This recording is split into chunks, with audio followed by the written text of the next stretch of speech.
P3K ini dari sisi usia diberikan afirmasi untuk yang berusia di atas 35 tahun. Belum cukup itu, diberikan lagi afirmasi yang di atas usia 50 tahun atas permintaan Komisi 10 kepada Mendikbud. Jadi kami 4 hari ini lembur untuk melakukan simulasi-simulasi bila mana nanti usia 50 tahun dan yang kemampuan teknis itu ditambah nilainya. Nah, tentu saja keputusannya nanti ada di pimpinan, di Pak Menpan dan Mendikbud. Ambang batas mana yang akan diambil? Apakah 5%, 7%, 10%? Tapi dari kami sudah kami selesaikan tadi malam. Nanti mungkin besok Pak Menteri nanti akan bersama-sama dengan Pak Mendikbud untuk menyampaikan itu kepada peserta P3K melalui daring kalau besok jam 10. Jadi itu sudah dilakukan. Nah, sebetulnya undang-undang ASN maupun PP-nya berikutnya mungkin hanya 333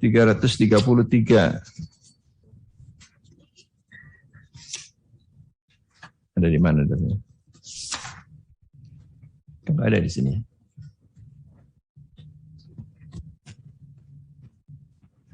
Di halaman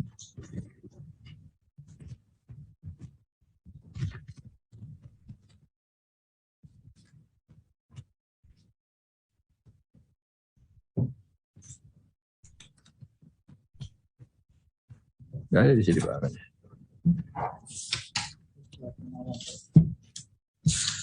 Data. Bukan di sini. Jadi dari 1 juta itu hanya 332.000 formasi yang diusulkan oleh kepala daerah.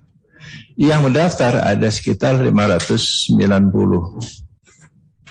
ribuan. Ada datanya. Data K2. Data. Nah, itu yang sekarang ini sedang ikut tes. Dan kemarin dimintakan afirmasi karena banyak yang tidak lulus.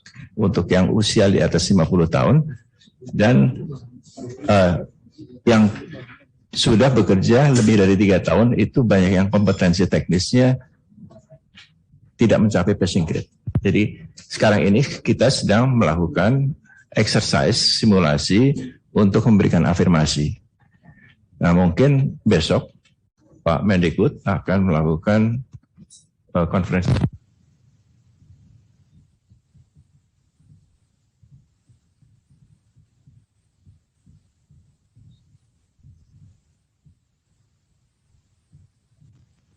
Nah, suaranya hilang lagi nih. Atas halaman nomor 4.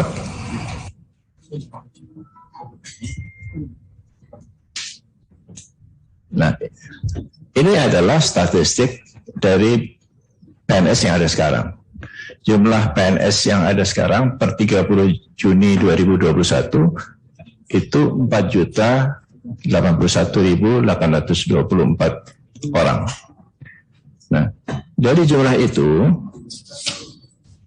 terdapat 1.569.636 orang yang jabatannya adalah tenaga administrasi. Jadi dari 4 juta itu 1,5 juta adalah tenaga administrasi. Nah, ini jumlah tenaga administrasi yang sangat besar. Tenaga JF pelaksana. Tenaga pelaksana itu adalah tenaga administrasi. 38% dari total PNS itu adalah tenaga administrasi. Dan guru dari 4,08 juta itu 2,07 itu adalah jabatan fungsional, baik itu guru, tenaga medis, teknis, dan dosen. Jadi sebetulnya sisa yang mengelola pemerintahan itu sangat sedikit. Dan dari yang sedikit itu, sebagian besar adalah tenaga administrasi. Nah, padahal pemerintah menginginkan birokrasi ini ke depan adalah birokrasi yang smart, yang dynamic, gitu, yang mampu memiliki daya saing global. Nah, ini antara keinginan dengan keadaan itu gapnya terlalu besar, gapnya besar sekali.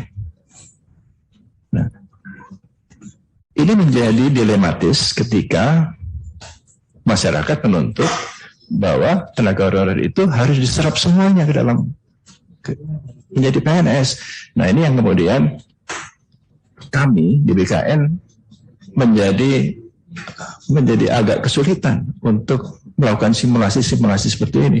Bagaimana mungkin PNS itu bisa menjadi smart and dynamic untuk ke depan, tapi kemudian akan diisi oleh tenaga honorer. Kenapa tidak diisi oleh tenaga muda, fresh graduate, the young, the brightest gitu, untuk mengisi jabatan-jabatan di PNS? Nah, ini yang sebetulnya menjadi opsi-opsi yang lebih baik daripada tenaga honorer itu. Tapi aspirasi-aspirasi yang berkembang di luar itu menuntut bahwa P3 guru-guru honorer ini diterima semuanya menjadi PNS. Nah, pada saat yang sama kami juga mendapatkan tuntutan atau demo, teman-teman di BKN ini didemo oleh mahasiswa-mahasiswa dan fresh graduate dari Fakultas Keguruan dan Ilmu Pendidikan yang baru lulus.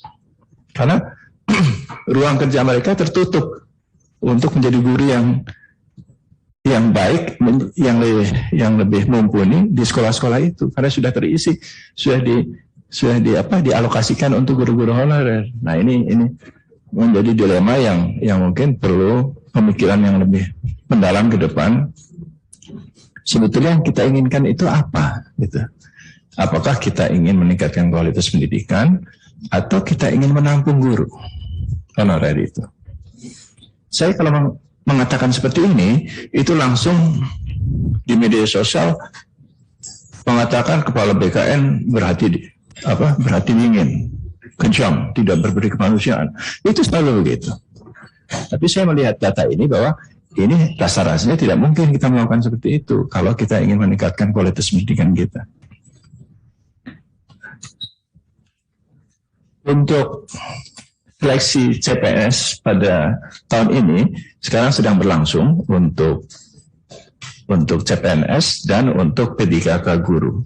Untuk P3K non-guru ini juga ada beberapa yang sudah berlangsung, tapi mungkin sebagian terbesar akan menunggu seleksi CPNS untuk kompetensi dasarnya selesai. Dan ini sudah sangat terbuka. Seleksi ini dilakukan secara elektronik mulai dari pendaftaran, tes awal kebijakan ini agar tidak selalu dilanggar. Kemudian tadi Bu Eni Sumarni menanyakan nomor tesnya dari dinas. Tidak, nomor tesnya itu dari sistem. Jadi ini semuanya sudah dilakukan dengan sistem, sehingga pendaftarannya dilakukan dengan sistem, nanti seleksi administrasinya juga dinilai berdasarkan sistem, nomor pesertanya dari sistem. Jadi tidak ada sebetulnya yang dilakukan secara manual. Jadi kalau itu terjadi mungkin itu ada upaya-upaya orang tertentu yang ingin mengganggu sistem. Yang lain untuk guru swasta. Jadi P3K ini dibuka untuk memenuhi kebutuhan guru di sekolah negeri.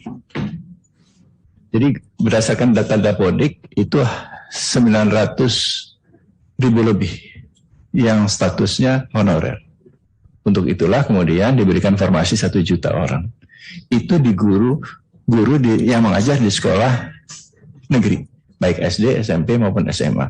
Jadi kami belum melihat atau memiliki rencana untuk mengisi guru-guru di swasta, karena ini yang negeri saja belum selesai, dan yang swasta itu menjadi tanggung jawab yayasan atau pemilik dari sekolah itu. Nah, kemudian yang lain adalah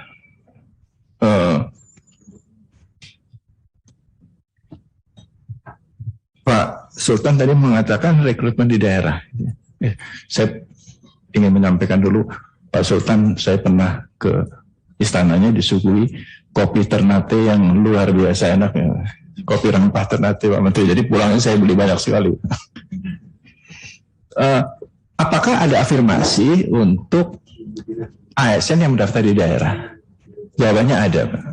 Jadi afirmasinya dalam bentuk tingkat kesulitan soal yang berbeda. Kalau kita menggunakan tingkat kesulitan soal seperti di Jawa atau di provinsi yang maju, pasti tidak ada yang lulus di Papua, tidak ada yang lulus di Maluku Utara, tidak ada yang lulus di NTT, NTB. Jadi untuk daerah-daerah yang tingkat pembangunan dan tingkat pendidikannya belum memenuhi standar nasional, itu tingkat kesulitan nilainya berbeda. Kita turunkan tingkat kesulitan nilainya.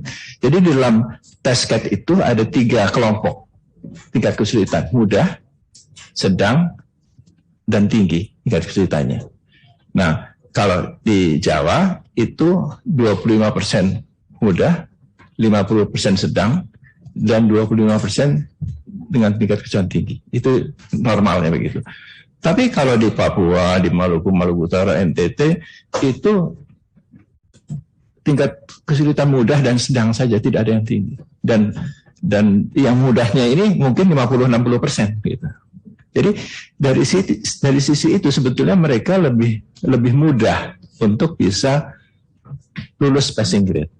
Nah, ini tidak pernah kami sampaikan ke publik karena khawatirnya nanti anak-anak di Jawa ini daftarnya di Papua semua gitu. Nanti malah karena tingkat kemungkinan mereka diterima itu lebih besar di sana gitu. Nah, ini yang dilakukan seperti itu. Itu pun kelulusan di daerah-daerah itu masih rendah.